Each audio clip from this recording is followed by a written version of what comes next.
In this video, I'm going to show you how to write the lowercase a in cursive. Grab a writing tool and a lined paper or board like this.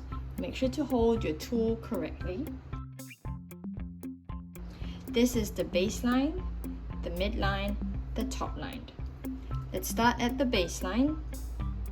Curve up to the midline, roll back to the baseline, swing up to the midline and down to the baseline again.